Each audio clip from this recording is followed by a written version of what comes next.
Namamangka na ang ilang residente sa Milaor, Camarines Sur na sa tindi ng baha na iniwan ng super bagyong Uwan. Hindi raw nila alam kung paano magsisimula dahil apektado rin ang kabuhayan nila.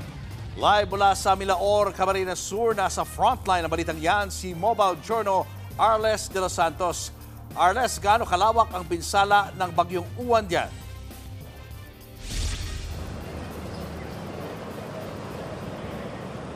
Julius, ekta-ektaryang palayan ang lubog sa baha, bunsod ng superbagyong Uwan. Dito naman sa Milaor, sa Camarines Sur, namamangka na ang mga residente ng isang barangay.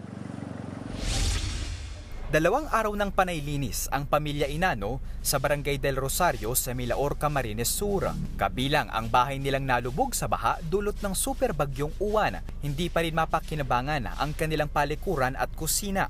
Isa rin sa mga napinsala ang pinagkakaingat-ingatan nilang TV na 15 taon na raw nilang gamit kahit ganito ang sinapit nila. Hindi raw nila naiisip na umalis sa lugar. Mahirap talaga. Matanda na, 66 na ako. Sa drone video na kuha ng News 5, makikitang namamangka ang mga residente para makalabas sa barangay. Kasama si Armando sa mga nagtsatsagang suungin ng baha, makapasok lang sa trabaho. Halos taon-taon, sanay na kami. Sanay na kaming arawin, ulanin, sanay na kami. Sa tala ng Philippine Red Cross, 20 barangay sa Milaor ang apektado ng superbagyong Uwan. Sa Nabua, Camarines Sur, ekta-ektaryang sakahan ang napinsala ng bagyo. Nagmistulang ilog ang mga palayana, kasama ang inuupahang lupa ni Rudy. Mahirap talaga. Walang mapagkuhanan ng pan-araw-araw. Wala kaming magagawa. Wala nga kaming hanap buhay dahil yung kinukuha namin naman ng kangkong, wala naman. Yung daon, lahat wala. 50 sako pa naman daw ang inaasahan niyang maaani para pambayad ng utang at pambili ng pang Noche Buena. Pero tila malabo na raw itong mangyari dahil 2 buwan pa inaasahang huhupa ang tubig sa bayan. Patuloy pang ina-assess ng provincial government ang lawak ng pinsala sa agrikultura sa Nabua. Magbibigay rin daw sila ng tulong para makapagsimula muli ang mga magsasaka.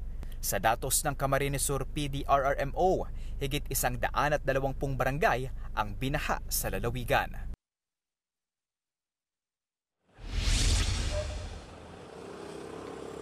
Julius, walang naitalang nasugatan o nasawi dito sa probinsya ng Camarines Sur sa pagdaan ni superbagyong Uwan. Pero isa sa mga nananatiling problema dito sa probinsya ay marami pa ding mga kabahayan, barangay at munisipalidad ang walang kuryente at maaring ilang araw pa bago makabalik sa normal ang regulasyon nito.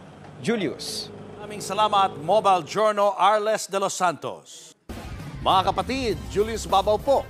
Para sa komprehensibo at makabuluhang balitaan at talakayan, mag-follow at mag-subscribe na sa social media pages ng News 5.